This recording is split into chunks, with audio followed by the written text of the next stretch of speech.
आज शिकार बहुत अच्छा रहा। अब महल लौटने का समय आ गया है।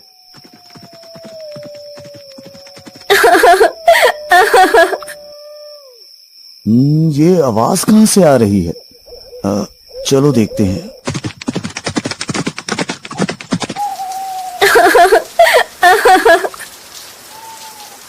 हे देवी, तुम कौन हो और यहाँ इस घने जंगल में क्या कर रही हो? महाराज, मेरे पति ने मुझे यहाँ छोड़ दिया है। अब मैं क्या करूं? कहाँ जाऊं? कुछ समझ नहीं आ रहा।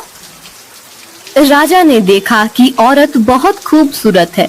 उसकी सुंदरता से मोहित होकर राजा ने उसे सहारा देने का निर्णय लिया। अगर तुम चाहो तो मुझसे शादी कर सकती हो और मेरे महल में मेरे साथ रह सकती हो।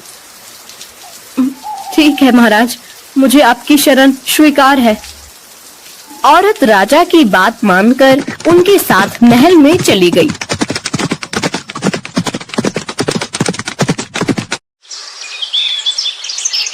दोनों ने शादी कर ली। राजा वीरेंद्र की पहली पत्नी रानी सौम्या ने न चाहते हुए भरी मन से दोनों का महल में स्वागत किया। रानी सौम्या के 2 पुत्र थे, राजकुमार आदित्य और राजकुमार धीरेन। वो दोनों बड़े ही चंचल थे, परंतु छोटी रानी सुष्मिता के महल में आने के बाद से दोनों चुप से रहने लगे। हमें कुछ ठीक नहीं लग रहा। कुछ दिनों से राजकुमार आदित्य और राजकुमार धीरेन कुछ चुप से रहने लगे हैं।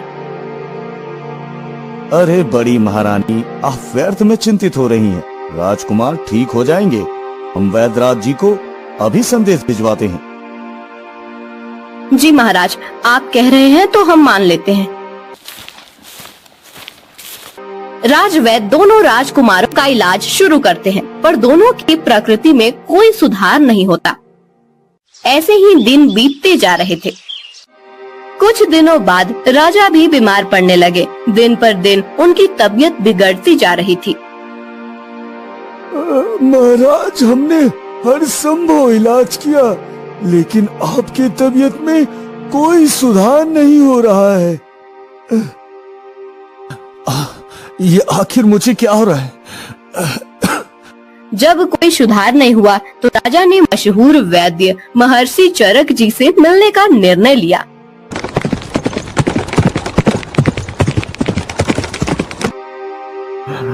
महर्षि जी, मैं बहुत बीमार हूँ। जब से मैंने नई शादी की है, तब से मेरी तबीयत बिगड़ती जा रही है। महाराज, क्या आप बता सकते हैं कि वो औरत आपको कहाँ मिली थी?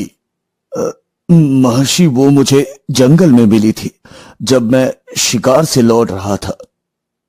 महाराज, वो औरत नहीं, इच्छाधारी नागिन है। नागिन, उसके जहर के कारण ही आप बीमार हो रहे हैं महाराज।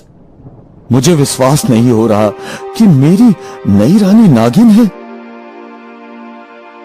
आप एक काम करें, महल जाकर हर जगह से पीने का पानी हटा दे और कुएं को ढक दे। फिर आधी रात को उसे कहें कि आपको बहुत प्यास लगी है और पानी चाहिए। देखना वो पानी कहाँ से लाती है।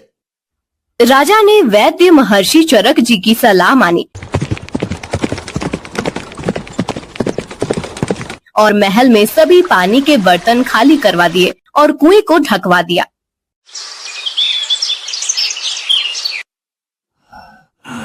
मुझे बहुत तेज प्यास लगी है, मुझे पानी दो।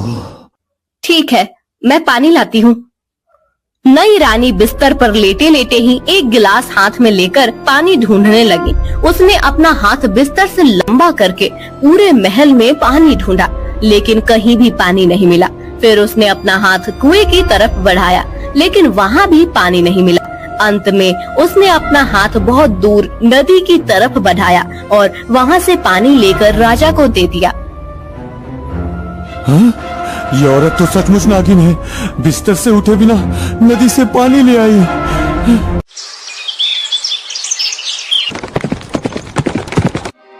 महर्षि जी, मुझे यकीन हो गया है कि वो औरत नहीं नागिन है। मुझे उससे बचाइए महर्षि जी, मुझे उससे बचाइए।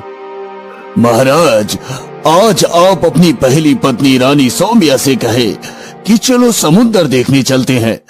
जब आप ऐसा कहेंगे तो नई रानी भी साथ चलने का जिद करेगी, फिर आप उसे भी साथ लीजिए। आगे का काम मैं देख लूंगा। राजा ने महर्षि चरक जी की बात मानी और महल लौटकर अपनी पहली रानी सौम्या से कहा, रानी सौम्या, चलो समुद्र देखने चलते हैं। मुझे भी समुद्र देखना है। हाँ ठीक है भाई, तुम भी चलो। अगले दिन सब समुद्र के पास पहुँचे। महर्षि चरक जी भी साथ में आए। सब लोग नाव में सवार होकर समुद्र में घूमने लगे।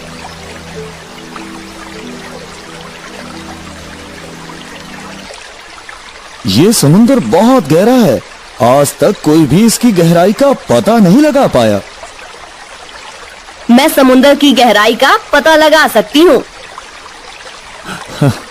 अरे, जब बड़े बड़े तैराक और नाविक आज तक इसकी गहराई का पता नहीं लगा पाए, तो तुम कैसे लगा सकती हो? ठीक है, मैं समुद्र में कूदने जा रही हूँ। जब मैं तल तक पहुँच जाऊंगी तो अपना हाथ हिलाऊंगी, तब आप लोग समझ जाना कि समुद्र कितना गहरा है। अच्छा ठीक है, करके दिखाओ। नई रानी समुद्र में कूद गई। उसके कूदते ही महर्षि चरक जी ने नाव को तट की तरफ भगाने का आदेश दिया। महाराज, जल्दी से नाव को तट की तरफ ले चलिए, जल्दी करिए महाराज। और एक किस्म की दवा पानी में फेंकने लगे। नागिन ने जब समुद्र तल तक पहुंचकर हाथ हिलाया तो वह महर्षि चरक जी की दवा से पत्थर बन गई और वहीं जम गई। महर्षि, आपने मेरी जान बचाई, इसके लिए मैं आपका हमेशा ऋणी रहूंगा महर्षि, हमेशा आभारी रहूंगा।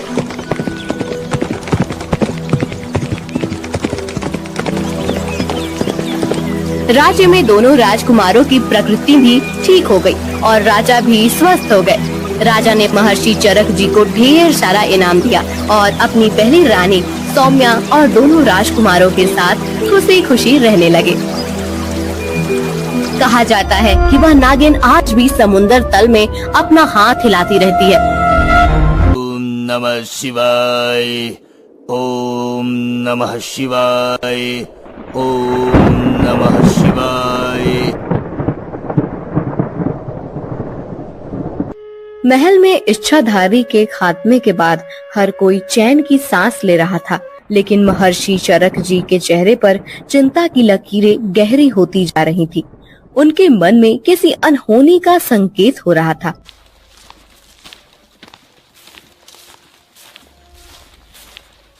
महाराज, हमें ये सोचकर संतोष नहीं करना चाहिए कि वो इच्छाधारी नागिन को समुद्र में कैद करने से सब कुछ समाप्त हो गया। उसकी आत्मा इतनी सरलता से मिट नहीं सकती महाराज। क्या महर्षि, आप क्या कहना चाहते हैं कि वो नागिन अभी भी हमारे बीच हो सकती है? हाँ महाराज, मैंने ध्यान लगाया था और मुझे आभास हुआ है कि उसकी शक्ति अभी भी इस भूमि पर विद्यमान है।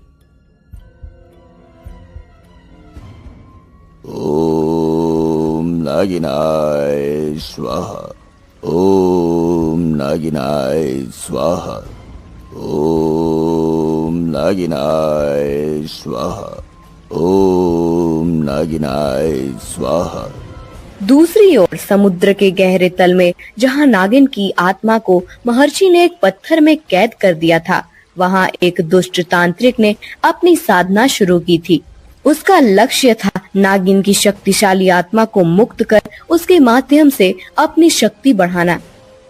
ओम नागिनाय स्वाहा, ओम नागिनाय स्वाहा।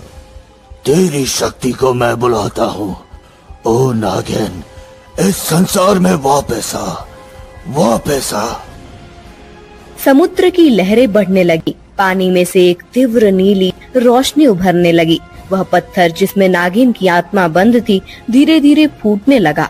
अचानक एक भयंकर गर्जना के साथ नागिन पत्थर के बाहर आ गई। मैं मुक्त हो गई। इस संसार ने मुझसे जो लिया, अब मैं उसे वापस लूंगी।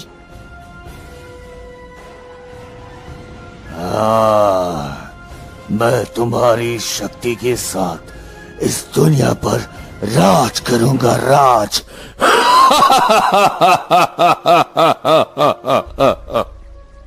तांत्रिक की योजना थी कि वह नागिन की शक्ति का उपयोग कर पूरे राज्य को अपने नियंत्रण में ले। ये तो संभव नहीं है तांत्रिक। नागिन ने अपनी कुटिलता से तांत्रिक को धोखा दिया। वह उसे मारकर उसके सारे जादू पर कब्जा कर लेती है। अब नागिन पहले से भी शक्तिशाली हो चुकी थी। कोई भी मेरी शक्तियों को नियंत्रित नहीं कर सकता। अब मैं अपना बदला पूरा करूंगी और उस राजा वीरेंद्र को तबाह करूंगी जिसने मुझे कैद किया था।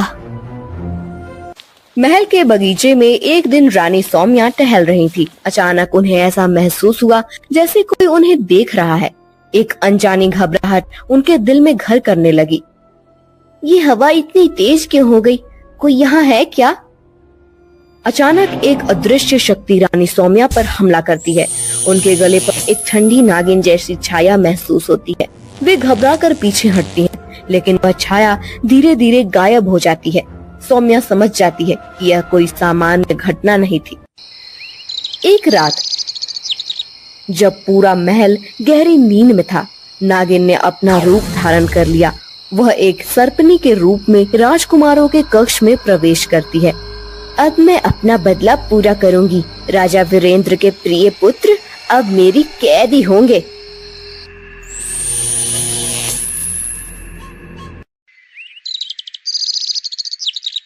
महल में कोई भी नहीं जान पाता कि दोनों राजकुमार गायब हो गए हैं।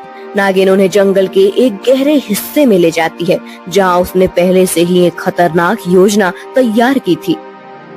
अगली सुबह महल में हड़कंप मच जाता है। आदित्य धीरेन कहाँ गए? पूरा महल छान मारो, ढूंढो उन्हें। महाराज, महारानी, दोनों राजकुमार अपने कक्ष में नहीं है और महल में भी कहीं नहीं मिल रहे। महाराज, मुझे डर है कि कहीं नागिन ने ही उन्हें न ले लिया हो।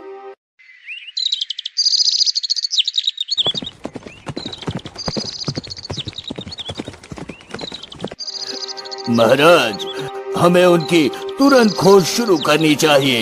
ये नागिन की चाल हो सकती है महाराज। हाँ महर्षि, हमें उन्हें जल्द से जल्द खोज निकालना होगा। जंगल के एक गहरे और अंधकारमय स्थान में नागिन ने दोनों राजकुमारों को बांध रखा है। वह उन्हें मारने की योजना बना रही है। हमें छोड़ दो, हमने तुम्हारा क्या बिगाड़ा है? तुम्हारे पिता ने मुझे धोखा दिया, अब तुम दोनों उसकी सजा भुगतोगे।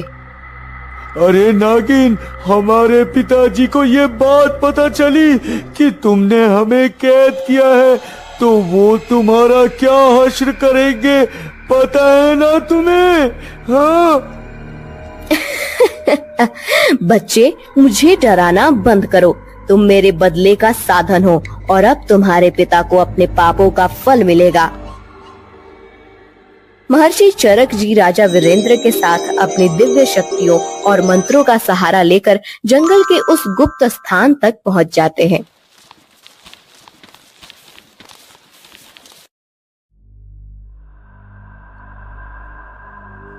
ओम नमः शिवाय, ओम नमः शिवाय, ओम नमः शिवाय। हे देवों के देव महादेव, इस दुष्ट आत्मा को बांधो। नहीं, यह नहीं हो सकता। तुझे मेरे बच्चों से दूर रहना चाहिए था नागिन। अब तुझे अपने कर्मों का फल जरूर मिलेगा, जरूर मिलेगा तुझे अपने कर्मों का फल।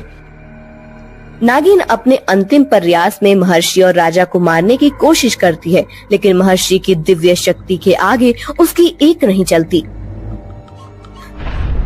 मैं तुम्हें छोड़ूंगी नहीं, तुम सभी को मेरी तरह भुगतना पड़ेगा। तेरा अंत आ गया है, अब तुझे कोई नहीं बचा सकता, कोई भी नहीं। महर्षि चरक जी अपने मंत्र बल से नागिन को पूरी तरह से निष्क्रिय कर देते हैं।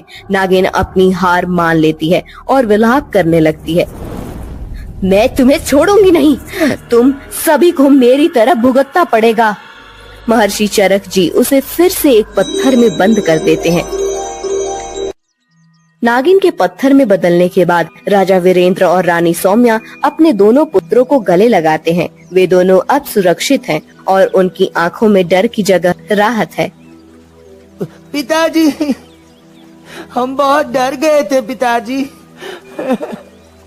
अरे अरे धीरेन्द्र, अब सब ठीक है बेटा, अब तुम्हें कुछ नहीं होगा।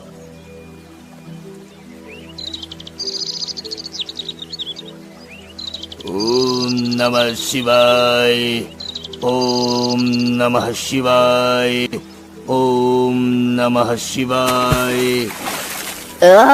मैं फिर से हार गई, लेकिन मेरी आत्मा हमेशा तुम्हारे पीछे रहेगी राजा वीरेंद्र। महाराज, अब ये दुष्ट आत्मा कभी भी किसी को नुकसान नहीं पहुंचा सकेगी। हाँ। हे महर्षि, आपने फिर से हमारी जान बचाई। मैं आपका ऋणी हूँ महर्षि, मैं आपका ऋणी हूँ। महल में फिर से खुशियों की बौछार होती है। राजा वीरेंद्र ने अपने दोनों पुत्रों की सुरक्षा के लिए एक बड़ा उत्सव आयोजित किया। महर्षि चरक जी को विशेष रूप से सम्मानित किया गया। आज हम सब महर्षि चरक के आभारी हैं। उनकी कृपा से हमारे राज्य की रक्षा हुई है। हाँ। नहीं महाराज, ये सब ईश्वर की कृपा और आपकी आस्था का परिणाम है महाराज। अब हमें किसी भी भय का सामना नहीं करना पड़ेगा और हमारे बच्चे भी सुरक्षित है। सब आपकी कृपा से महर्षि जी, सदैव आपके ऋणी रहेंगे हम। इस प्रकार एक बार फिर से महल में शांति और खुशी लौट आई। लेकिन इस घटना ने सभी को यह सिखाया कि अच्छाई के सामने बुराई कभी टिक नहीं सकती। नागिन की आत्मा को हमेशा के लिए समुद्र की गहराई में कैद कर दिया गया था और वह कभी वापस नहीं आ पाई।